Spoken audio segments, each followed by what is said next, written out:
Inscrevam-se no Submente. Forte abraço. A sociedade administrada, ela só pode ser realizada por um meio. Isso quer dizer que, para você chegar à sociedade onde um grupo armado de todos os meios científicos e tecnológicos e jurídicos possíveis exerça o controle total, penetrando até os mais íntimos setores da vida privada e até no subconsciente das pessoas, é absolutamente necessário que essas pessoas, ou seja, a sociedade como um todo, esteja isolada de qualquer fonte espiritual superior. Quer dizer, a elite é a fonte, é a única fonte. Então, quando o Gramsci fala de ter reindustrialização completa do pensamento, eu digo, mas nós não precisamos do Partido Comunista para fazer isso, nós sabemos fazer também, quer dizer, pelo lado positivista, analítico, então nós podemos fazer a mesma coisa. E, aliás, podemos fazer muito melhor, por quê? Porque o marxismo, se ele é o rei da propaganda e da conquista das consciências, ele é péssimo na administração da economia e, portanto, da ciência e da tecnologia também. A ciência e a tecnologia estão inteiramente na mão desta elite ocidental, que não é marxista, certamente, mas é materialista, né? Então, é aí que eles levam vantagem. E o progresso da tecnologia é uma coisa que vem em progressão geométrica. Então, não para mais. Coisa que apenas 10 anos atrás pareciam totalmente utópicas, de repente podem ser realizadas. Você criar clones, você fundir o homem com certas espécies animais, ou você criar uma horda de robôs que substituam o trabalho humano em toda parte e cria uma onda de vagabundos, uma leva de vagabundos que tem que ser alimentado com droga pelo Estado. Tudo isso é factível, está na nossa cara, está acontecendo agora. Vocês acompanham as conferências desse homem da companhia Tesla? Como é que o cara chama? Elon Musk. Ele é o cara de dentro da elite que está dando serviço, né? E umas coisas ele protesta, outras ele aceita. Mais ou menos como o Carroll Quigley, no livro Tragedy and Hope. É um homem da elite que, de repente, decide levar ao público aquilo que está sendo discutido por uma elite, não digo secreta, mas discreta, porque o segredo total é absolutamente impossível. Até mesmo dentro das sociedades secretas, dizem, por exemplo, que a maçonaria é uma sociedade secreta. Eu já li mais livros sobre a maçonaria que me dá mais conhecimento de maçonaria de qualquer maçom que eu conheça. Tá certo? Então, é secreto, mas está tudo publicado, né?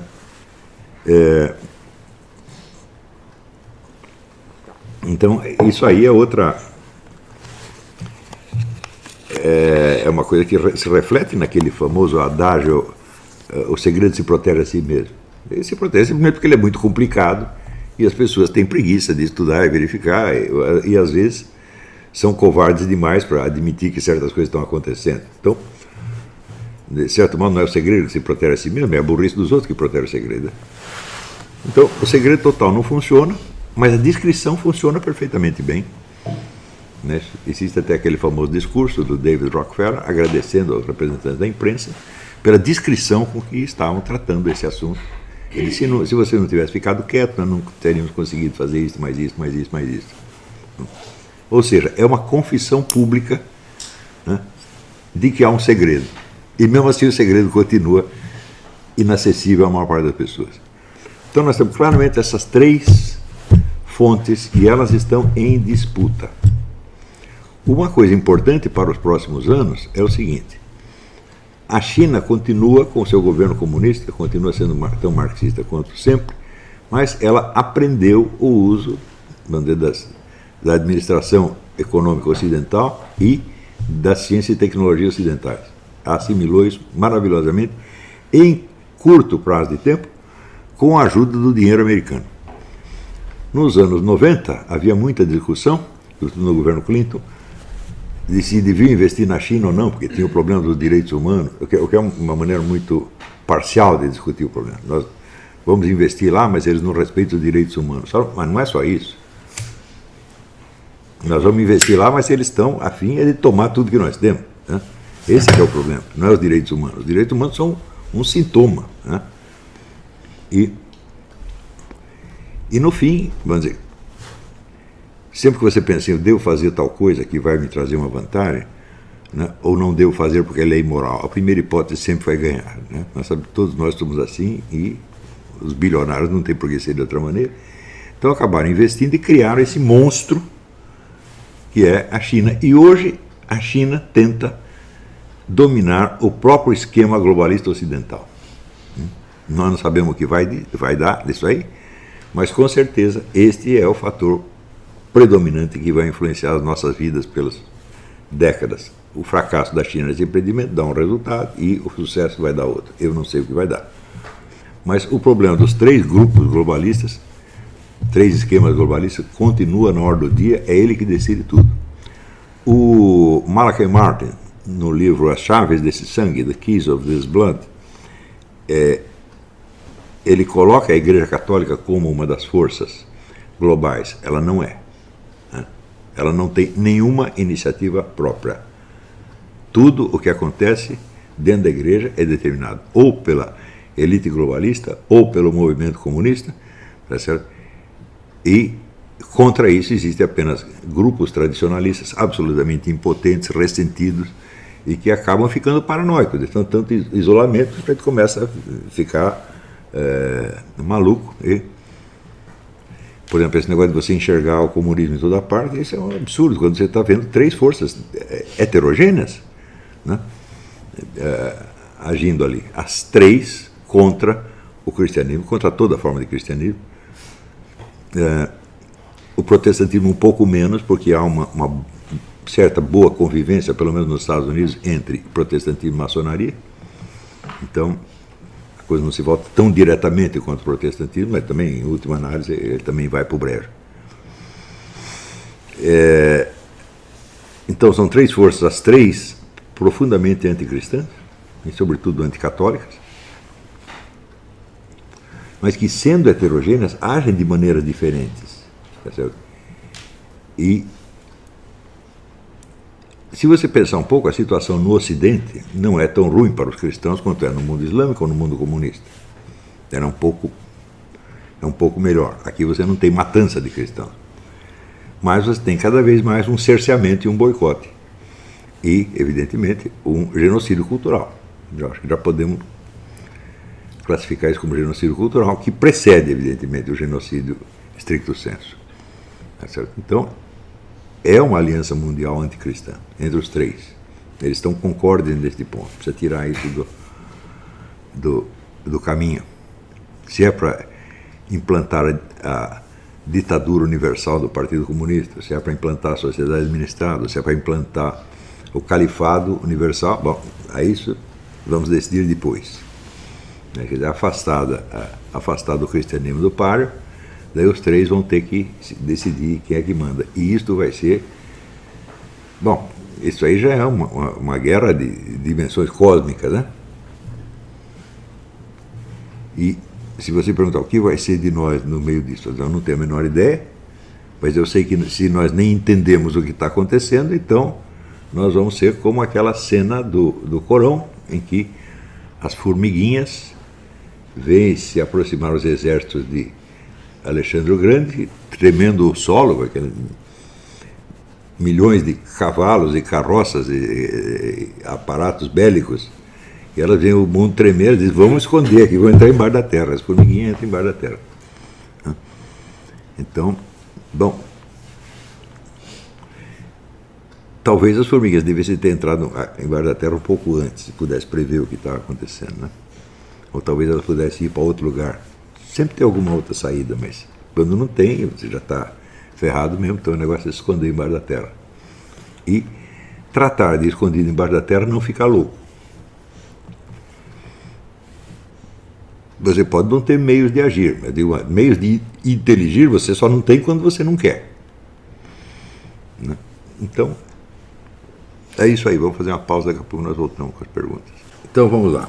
Aqui o Flávio Silva pergunta, quanto a esses três esquemas globalistas, a Rússia tem um papel importante, porém ela possui uma séria deficiência a médio e longo prazo, que é a redução populacional. Além disso, há apenas 86 homens para cada 100 mulheres. Bom, melhor para eles. Né?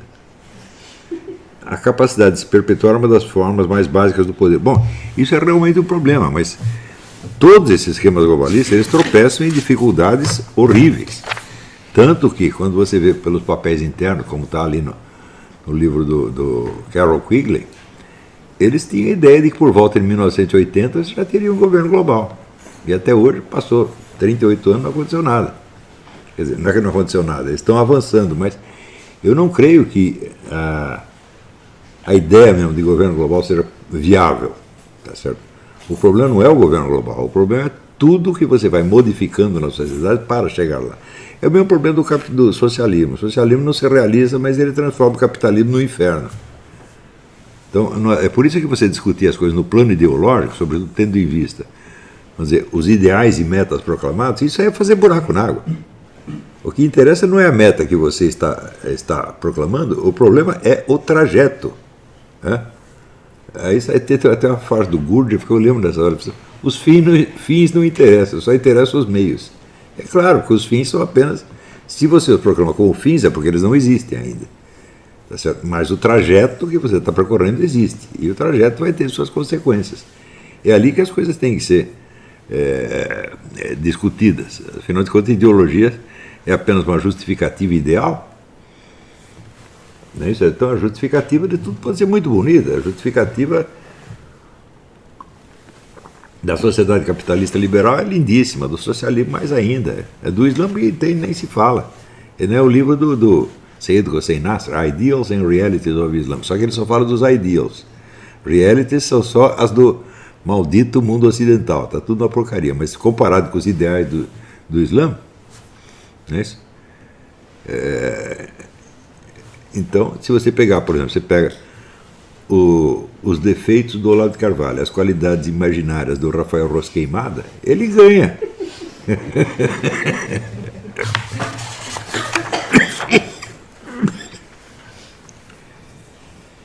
Aqui, Francinei. Moro nos Estados Unidos, não sou professor universitário, mas conheço algumas pessoas desse meio. Pessoas que dedicaram suas vidas aos estudos e à vida cristã. Quando tento conversar com elas sobre esses assuntos, fica claro o quanto não tenho a menor ideia do que estão falando. E, é claro, não deixam de me olhar para mim com aquele olhar de condenação e desprezo, como se eu, o assunto sobre o qual tenho estabelecido a conversa, não merecesse qualquer atenção. Mas é assim, a melhor maneira de você não aprender uma coisa é você achar que já sabe.